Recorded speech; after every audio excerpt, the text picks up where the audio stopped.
आज हम स्वतंत्रता सेनानी मियां साहेब खुर्द को श्रद्धांजलि अर्पित कर रहे हैं, जो 9 अप्रैल 1860 को शहीद हुए थे। औरंगाबाद महाराष्ट्र के मियां साहेब खुर्द ने 1857 में आजादी की पहली लड़ाई में हिस्सा लिया था। औरंगाबाद के विभिन्न स्थानों पर अंग्रेजी सेना से उनकी मुठभेड़ हुई। 9 अप्रैल 1860 को कंपनी की सेना जब औरंगाबाद में निर्मल की ओर बढ़ रही थी, तब मियां साहेब खुर्द ने बहादुरी से उनका सामना किया और इस मुठभेड़ में शहीद हो गए। देश के इस महान सपूत को भावभीनी श्रद्धांजलि अर्पित करता है। आज ही हम शायर कश्मीर गुलाम अहमद को भी याद कर रहे हैं, जो महजूर के उपनाम से विख्यात थे। सन 1952 में आज ही के दिन यानी 9 अप्रैल को उनका निधन हुआ था। महजूर जम्मू कश्मीर की तत्कालीन रियासत में काम करते थे। सरकारी काम के सिलसिले में उन्हें घाटी में दूर दराज की यात्रा करनी होती थी। इसी दौरान शोषित भूमिहीन किसानों से उनका परिचय हुआ। वंचित किसानों का दुख और पीड़ा उनकी शायरी में दर्द बनकर छलकने लगी। उन्होंने कविता को अभिजात्य वर्ग के सीमित दायरे से बाहर निकाला और इसे आम लोगों की भाषा, कश्मीरी भाषा का लिबास पहनाया।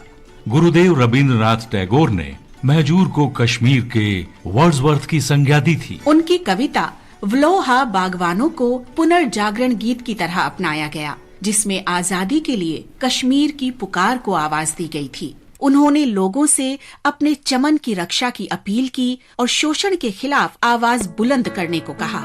व्लोहा बागवानों नौबहार रुखशान पैदा कर, फलन गुल गथ करन बुलबुल तिथुई सामान पैदा कर, फलन गुल गथ करन बुलबुल तिथुई सामान पैदा कर। उनकी कविताओं ने स्वतंत्रता संग्राम को गति दी और गुलामी की जंजीरें तोड़ डालने का आह्वान किया।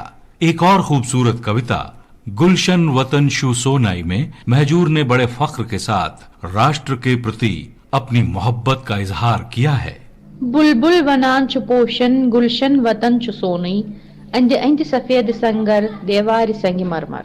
2013 में भारत सरकार ने गुलाम अहमद महजूर की स्मृति में डाक टिकट जारी किया। इस महान राष्ट्रवादी को हमारा नमन।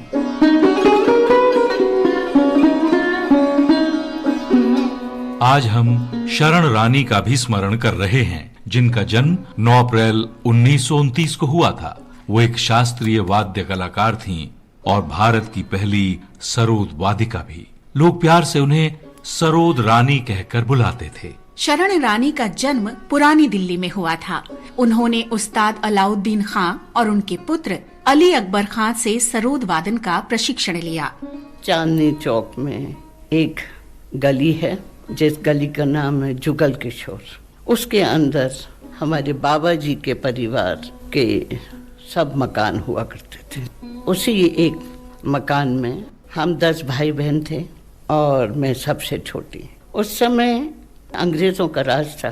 दिल्ली में शोर मचा हुआ था, क्योंकि 8 अप्रैल को भगत सिंह ने असेंबली में बम फेंका और 9 अप्रैल को मेरा जन्म हुआ। उन्होंने भारतीय शास्त्रीय संगीत को विदेशों में लोकप्रिय बनाने में भी महत्वपूर्ण भूमिका निभाई। शरण रानी ने स्वतंत्रता संग्राम में भी सक्रिय भूमिका निभाई। वर्षों तक वे बिल्कुल मौन रहकर जरूरतमंद सेनानियों की मदद करती रहीं। उन्होंने कभी भी किसी सद्कार्य के लिए अनुरोध को ठुकराया नहीं और धर्मार्थ तथा सेवा कार्यों के लिए संगीत प्रस्तुतियां देती रहीं। शरण रानी ने गुरु शिष्य परंपरा से संगीत सिखाया और किसी भी शिष्य से कभी कोई शुल्क नहीं लिया।